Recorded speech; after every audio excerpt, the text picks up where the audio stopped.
Hello, I am Yury Gomez, and I am the Global Chief Officer for Process Manufacturing at Microsoft.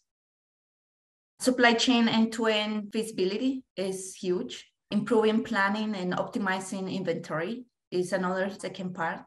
And then improving that last mile delivery while delivering a supply chain with security is some of the top challenges that I am seeing across customers.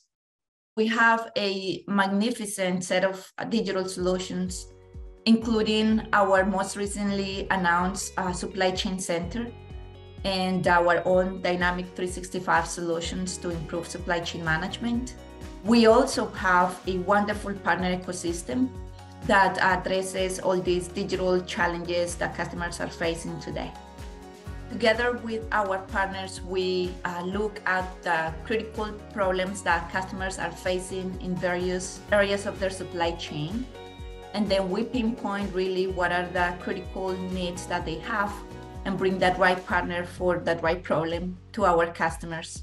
It is simply fascinating and even something that I can't even see today.